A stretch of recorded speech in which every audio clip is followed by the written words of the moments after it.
A chapter of Houston area history was unearthed in recent years with the discovery of the Sugarland 95.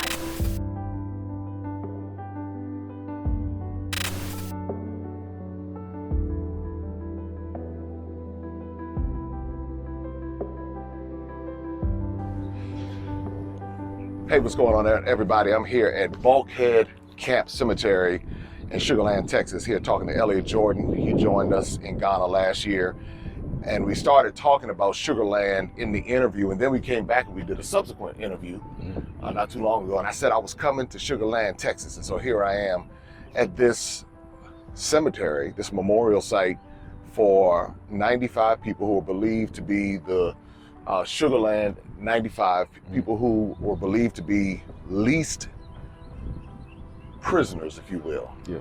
Is that a good way to leased say it? Prisoners from the Huntsville State Prison in Huntsville, Texas, which is about an hour and a half, 2 hours north of Houston.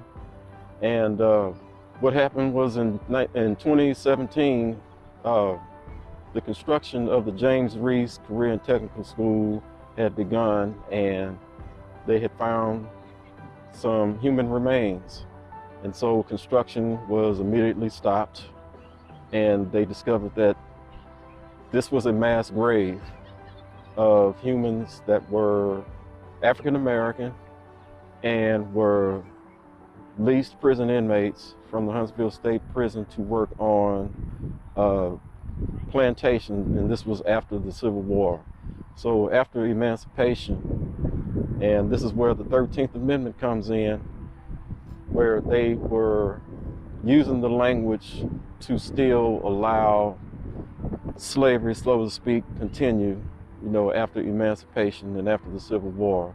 And so what was called the prison lease program had begun in not just Texas, but all over the southern states, because after the Civil War, the economy in the South was really bad. People that we knew as slaves were leaving and discovering their lives, building their lives elsewhere in other places. And so this is where the prison lease program came in. And so these 95 individuals were forgotten, but were found a few years ago. And so the construction of the school that's here now had started. They found some human remains, discovered it was a mass grave, and so they had moved the bodies from their original location. Okay, I got it. That's where they found the bodies. Mm-hmm. So instead of leaving them alone, they moved them and stopping and completely canceling the construction of this school. They dug the bodies up and moved them over to where we are now at the Bulkhead Camp Cemetery. And there are a lot of markers over here where these bodies are resting in peace.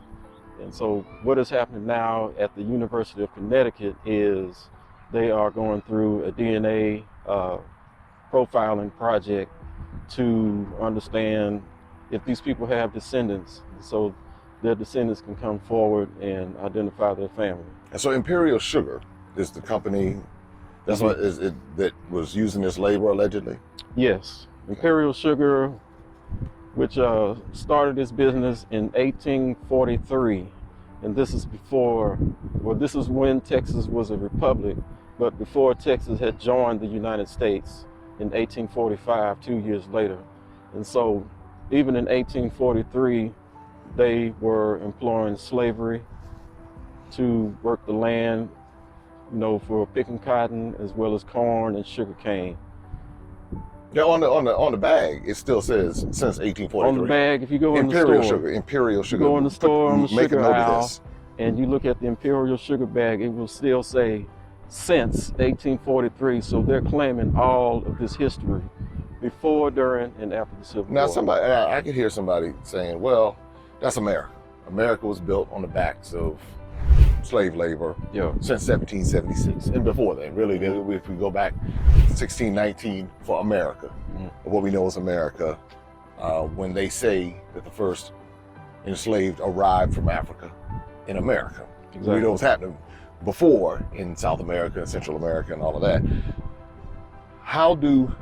What can we do now? Because Imperial Sugar and other companies, banks are still making billions and trillions of dollars. You know, when you really look at the labor and if you look at add interest to it and the value and the compensation that's due, what, would you say that is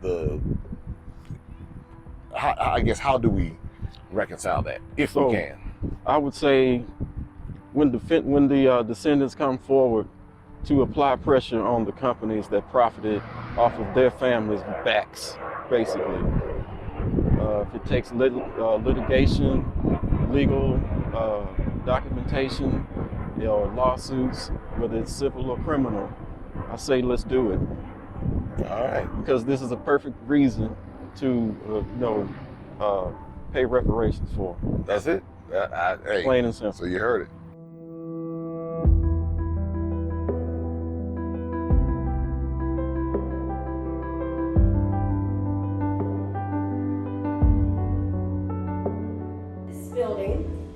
Where the first human remains were found in 2018. Now we have to back up a little bit further than that, because as early as 2011, during the proceedings for purchasing the land and envisioning what the land could even be used for, Mr. Reginald Moore, local historian and activist, was attending every city council meeting, every school board meeting to sort of make them aware of the history of this property based off of his own historical research. When the building construction began in late 2017, Mr. Moore, in typical Mr. Moore fashion, called the Texas Historical Commission and insisted that they have an archaeological team on site during the construction of this building, and they agreed, and the district commissioned an archaeological firm to be here doing the digging, right?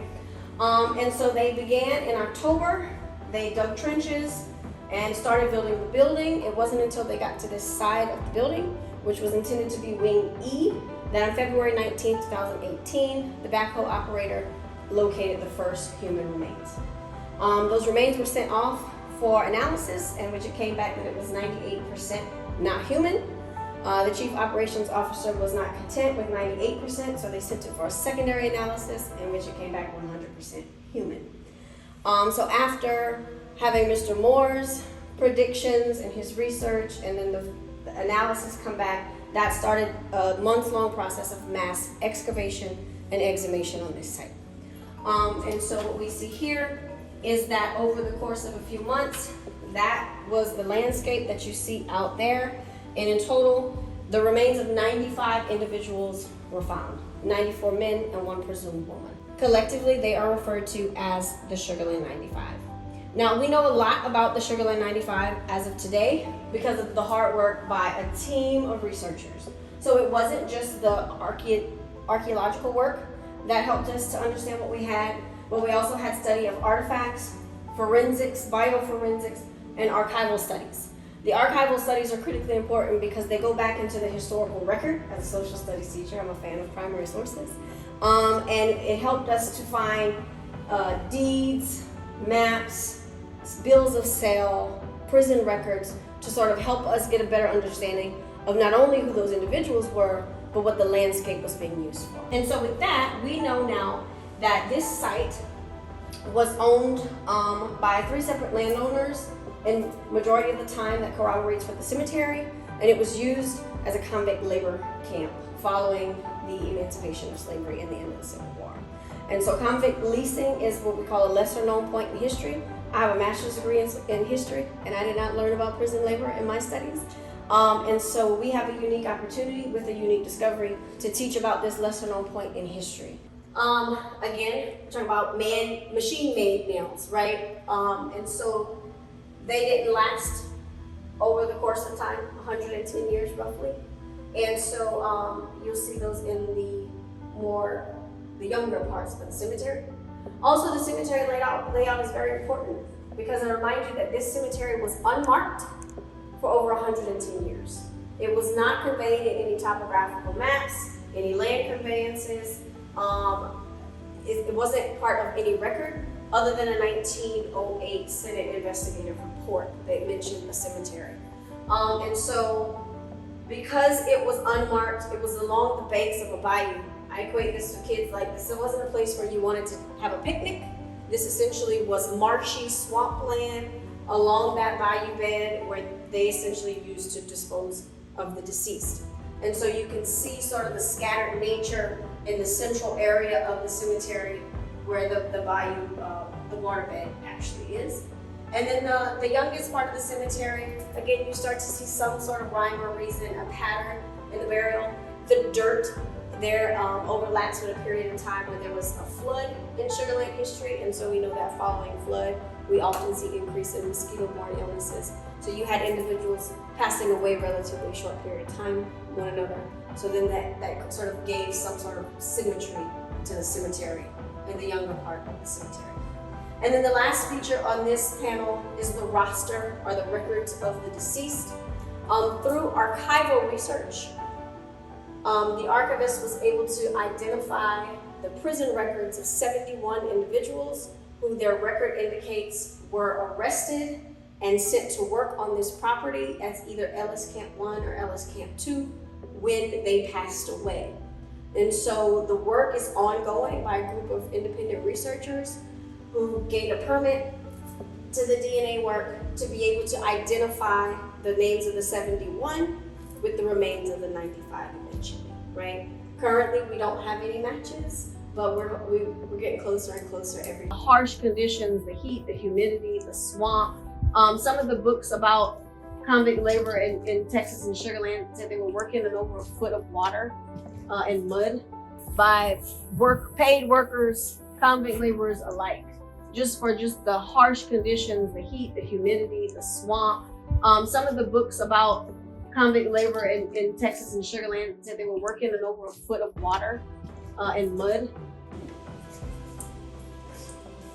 And you'll see here in this case, there's one wooden die that was found. And it was a personal effect, most likely being buried with someone.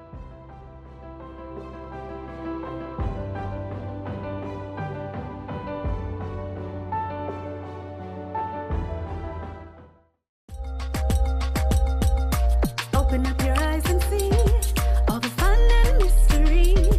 Take an African adventure with Darren and Destiny. From the mountains to the shore, so many things to explore. Take an African adventure with Darren and Destiny. The Adventures of Darren and Destiny. And Darren and Destiny are twin brother and sister, and you go on their adventures throughout the African diaspora, meaning so African diaspora destinations, primarily focused in Africa, but we go to South America, we're going to go to the Caribbean. Their first book is going to take you to Ghana, and then we're going to go on a safari, and from there we're going to go to Ethiopia, and then we go to Salvador, Brazil.